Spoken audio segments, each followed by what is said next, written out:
Sandy wants a test tube baby. She spent £30,000 so far.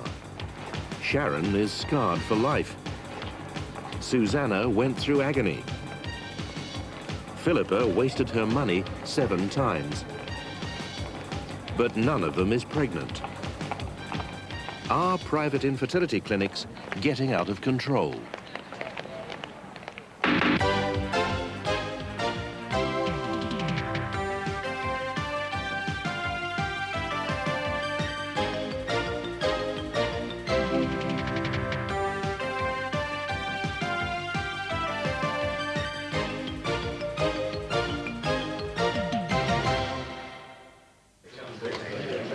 The press conference to announce an event that caught the world's imagination. The birth of the first baby conceived in a laboratory. The process, which involved fertilizing the mother's eggs outside her body, was called in vitro fertilization, or IVF. The first result, little Louise Brown, gave new hope to thousands of infertile couples. Hope that is now being commercially exploited. People are vulnerable, and they will. They'll take out a second mortgage. They'll do it on Barclaycard, you know, to solve their problem. It can become so important to a couple that they want nothing else. They don't want holidays. They don't want a new car. All they want is a baby. And if people feel that strongly, and they can't have it on the National Health Service, then they might fall victim to a shark in the private sector. There was one patient who had, I forget now whether she had 9, 10 or 11 in vitro fertilization treatments, but I remember that overall her treatment she'd spent about £30,000, and this woman had had repeated embryo transfers into a uterine cavity which was non-existent. That is to say, there was no possibility at all that this patient could have got pregnant under any circumstances. In magazines like these, the childless often find advertisements for the help they seek. Sounds good. After all, it does say it's run by a charity. But Baby is not a charitable enterprise. Callers find themselves talking to a commercial IVF clinic, run under the name Infertility Advisory Centre by Dr. Jack Glatt. Philippa Langton paid Dr. Glatt £6,000 for 7 IVF attempts. We were desperate. We couldn't get treatment on the NHS. We went to a clinic, and Dr. Glatt was prepared to treat me 7 times when he must have known that I couldn't sustain a pregnancy. Now, there's a way of saying that, and it was the biggest rip-off that I've ever known. Philippa sought a second opinion. She was shocked to learn that her money had been wasted. She had a badly malformed uterus. My womb was in such a condition that there was no way in which I could sustain a pregnancy in that situation. And he also said that from the notes that he had received from my GP, it was quite clear that this had been known since at least 1986. That is before I went to the IAC. So you'd been through all that for nothing? That's right, yes. So how does that make you feel? Well, very angry. Hazel Larking spent £2,000 on 2 IVF attempts. Both failed. We answered an advertisement in the Daily Mail for Baby, which we thought was an independent charity set up for infertility. They gave us some details and a number when we joined them, and through that we approached Jack Glatt for consultation and some treatment. What did the consultation involve? Literally just seeing him, telling him that I'd like IVF, and arranging on my next cycle to start IVF. Did you have an examination of any sort? No. No medical examination at all, just some blood tests. Hazel's first IVF attempt with Dr. Glatt had been so painful, the second time round she'd asked for anaesthetic, which she'd been sent out to buy herself. Disgusted and depressed, she went elsewhere. Jack Glatt's clinic, I paid my money, I got very painful treatment, I got no consideration. I was just a piece of meat that was passing over some money. At the second clinic I went to, it was totally different. The treatment was wonderful. And a dermoid cyst which Dr. Glatt had missed was detected on one of her ovaries. It was surgically removed before IVF treatment began. I had no pain, was so well looked after, and it's resulted in a pregnancy. And what was the cost difference? There was no cost difference. I would say the most complaints I receive are about Dr. Glatt. And what do these complaints consist of? One area is the way in which patients feel they've been drawn into the clinic and then drawn into expensive treatment without much time to think about it. And the second is the nature in which the treatment is conducted when they get there.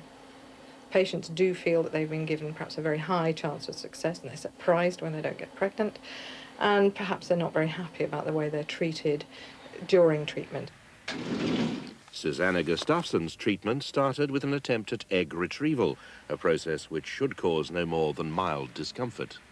The pain was so bad, I just wanted it to stop, and I didn't know how to convey what I wanted to him. I think just holding Kim's hand and hoping he would do something to get Jack Glatt to stop. I wasn't capable of doing too much, It was barbaric. I just wanted it to stop, and I was moaning and I was saying stop, stop, but he was like a man obsessed with getting these eggs at any cost to me. An image that came to me was a man with a jackhammer, one of these pneumatic jackhammers, working on a road, as the way that Dr. Glatt was using this tool for egg retrieval. Dr. Glatt arrives for work at his London clinic. He never reached consultant status and boasts he learnt about IVF from research papers. He now also boasts 2 other clinics in Birmingham and Leeds, which he says are the cheapest in the country. But he consistently refused to be interviewed. The issue of babies' charitable status aside, even the name of his clinic is misleading. Dr. Glatt sells treatment, not independent advice. Eileen Ball died during infertility investigations. Derek Ball had taken his wife to Dr. Glatt's clinic for a minor operation, which they were told was no worse than attending the dentist. Some dentist. They pierced a blood vessel, and they tried to repair the vent, and my wife was in intensive care. I went in, spent some time with her. She's sort of tubes and bags hanging everywhere. And at that time, Glatt told me that he wasn't sure what the odds were and what the chances were of her pulling through. I just went into total shock at that stage. She started bleeding again, evidenced by blood dripping into one of these bags they had hanging out of her. And they rushed her off to the operating theatre. It was actually the last I saw of my wife. She came back out. I didn't see her after she came back out. It went on for several hours, and eventually she had a cardiac arrest. The coroner's verdict was misadventure, not accidental death. A subsequent independent medical opinion said the cutting of a main vein is synonymous with poor technique or lack of medical care. Mr. Ball is a bitter man. It's not necessarily a bitterness against Glatt himself as a person, I don't think. It's actually the fact that he's still practicing. And I don't think he should be practicing. And that's my major concern. I've built my life now. I can't put the clock back. And I've no intention of trying to put the clock back. But if, by giving this interview, it does something to help stop Glatt carrying on, then fine. That's what this is all about. A personal opinion, but we decided to approach Dr. Glatt just once more. Can I help you? Yes, you could. Could I speak to Dr. Glatt, please? Dr. Glatt? Yes. He's downstairs, I think. Can I ask you to speak? Yes. My name is Roger Cook from Central Television. Dr. Glatt, Yes. I wanted to give you another opportunity to put on the record, for a start, why it is you won't appear on our television program. Yep. I don't intend to be in front of cameras. I don't believe TV is the right forum to sort this out. Nothing else to say.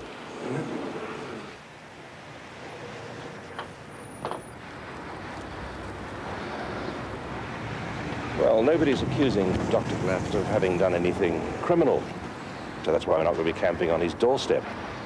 But the complaints are so serious that his continued refusal to discuss them in public, despite the patient's written permission to do so, raises yet another question, and that is, quite simply, why?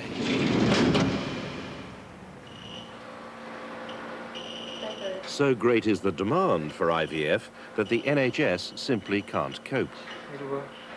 There's a 2-year waiting list. And so the number of private clinics has almost doubled in the past 3 years to nearly 50. In the main, I have to say that the private clinics are offering a single treatment for a multiplicity of causes. In general, they tend to employ people who are below standard. Many of the people employed in the private sector would be unemployable in a good NHS or university department. They have gone into the private sector because they have failed to make the grade, sometimes, in the NHS sector. And with 1 in 6 couples facing a fertility problem, exploitation is all too easy. They can be exploited because they are highly motivated to get a child which they have long wanted. They can't get the treatment without payment, and they know that the chances of success are poor, and therefore they can be persuaded to part with money over and over again for the small chance of success.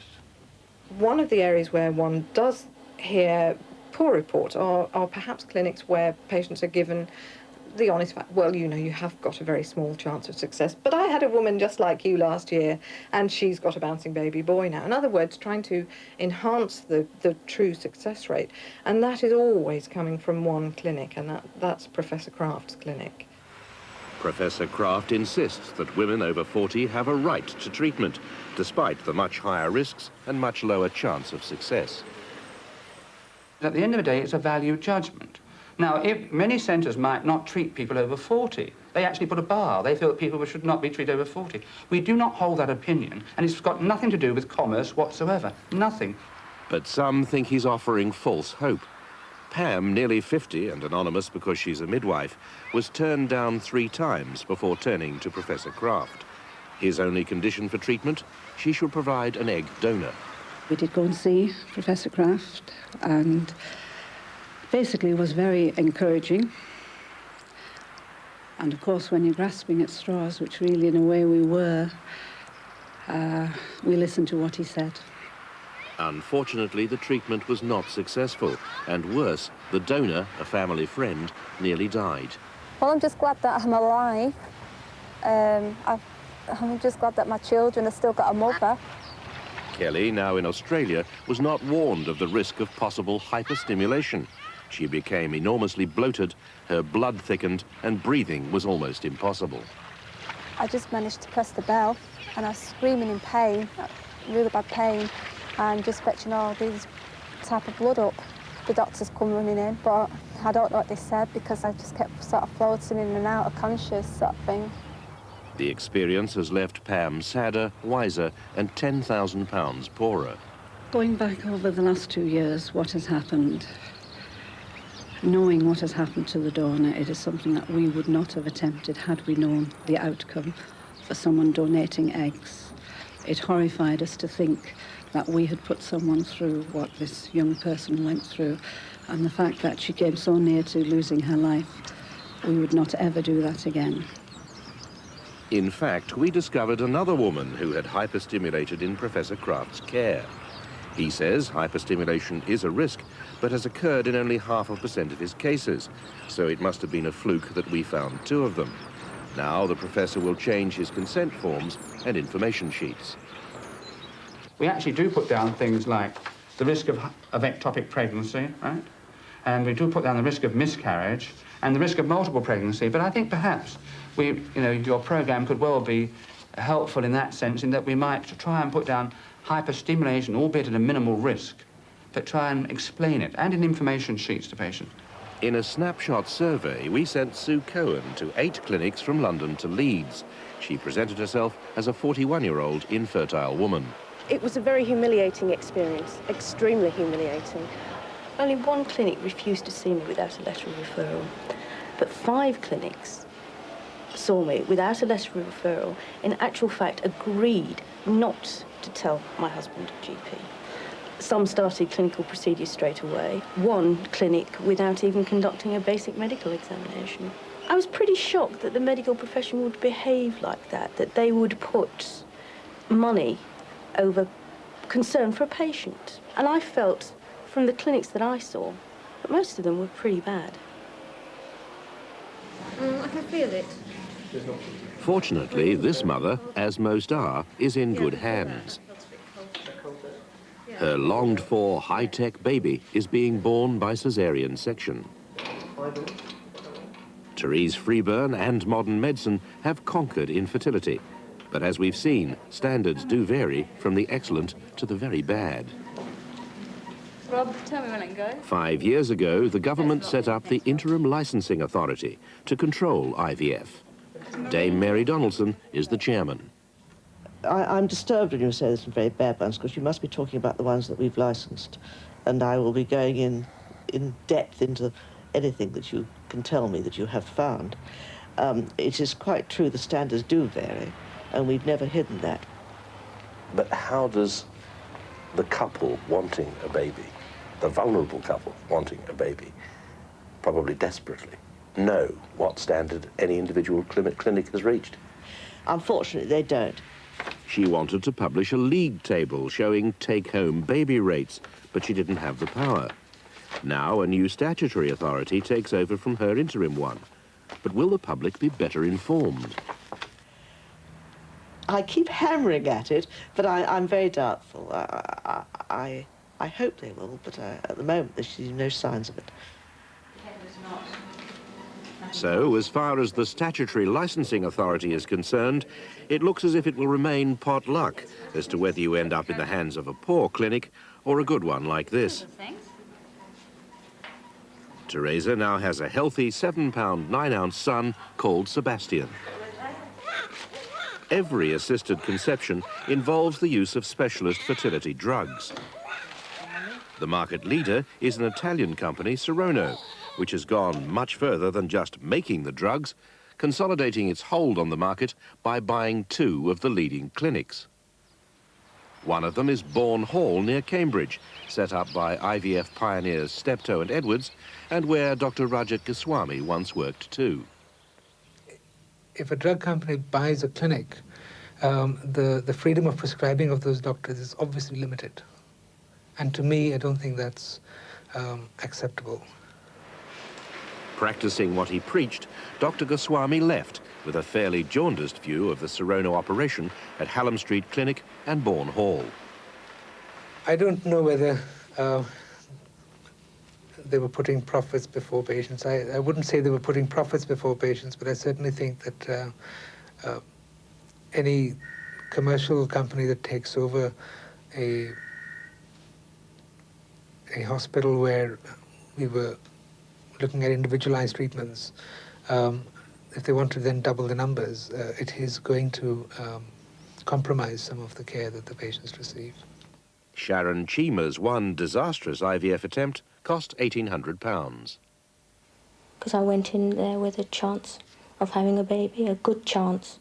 Now I have no chance whatsoever. Routine egg retrieval at the Serono-owned Hallam Street Clinic in London resulted in a massive pelvic infection and an abscess the size of a melon. This necessitated a major emergency operation, without which Sharon Chima was told she would have died. And from that operation, I have a horrific scar. Not a very nice sight at all, which is, starts from here. It's all the way down. It's across as well. We haven't been treated very well at all. I don't think we've walked in with all the hope of having a baby. We've seen so many different doctors there. We've never kept to one. They palm you off onto the next person. They want your money. Well, I can't even think of the words, really, to say how we've been treated. The Hallam Street Clinic initially offered Mrs. Chima no more than her money back. Now, whilst still denying liability, they say they would like to sort the matter out amicably. Serono is currently trying to spread its gospel into the NHS. Blackburn Royal Infirmary was offered £40,000 to set up a fertility clinic, but turned it down on the grounds that it amounted to moral blackmail. Serono's Dr. Peter Brinsden is naturally under pressure to make profits. So how can he be sure he's struck the right balance between commercial concerns and patient care? Because you have to rely on the clinical integrity of the people who run it. And I sincerely hope that if nothing else comes out of an interview such as this, you can believe that we do care about treating our patients. The fact that this clinic is still existing is largely due to Serono owning us, because it probably would have gone under the way a lot of small businesses are going under now without it. They have Bourne Hall here as a premier teaching unit, as a premier unit for research, and the provision of good, solid, well-run patient care. And it's a premier marketing tool, too. And it is a good marketing tool, and there's nothing wrong with that. Serono has yet another way of spreading the gospel. As this amateur video shows, they run courses on assisted human reproduction. The week costs £1,400. Most of those present came from abroad. We've very much enjoyed having you for this week, and I understand some of you have enjoyed the week. I hope those that who have enjoyed it maybe less. At least one participant was planning to set up an IVF clinic back home. He was proposing to do so on the strength of this week's work.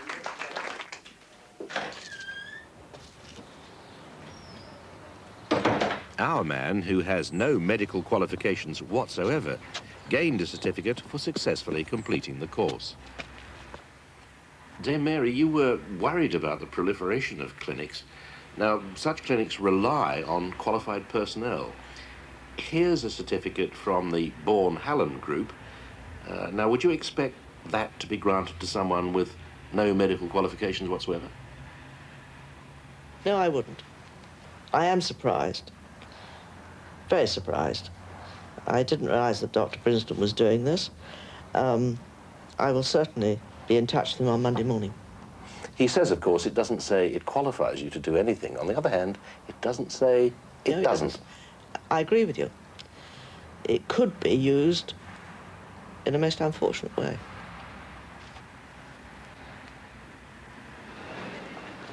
The stakes are as high as the patient's resistance is low.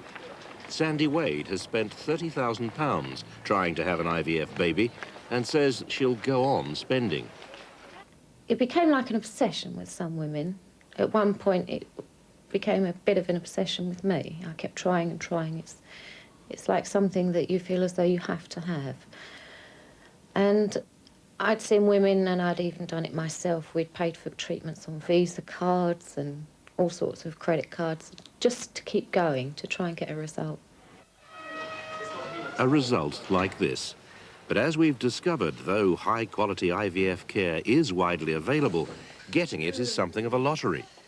In this programme, we've met 3 doctors who've said they've done nothing wrong, and a number of their patients who've greatly suffered nevertheless. So who in future is to look after the patients? Is the statutory authority, in your view, going to be authoritative enough? No, that's my one worry, actually, and I have already said that there are certain fields where I think it needs tightening up, but I still think there will be gaps that aren't quite covered. I can't be more specific because I'm talking to you now without the Act in front of me, and I can't remember it all. It's pretty long. But some of the problems that we've been talking about would not find a solution without that authority being tougher. No, I don't think they will. So, while Sandy Wade prays for a baby, she may fall prey to a clinic which is well below the standard she has a right to expect.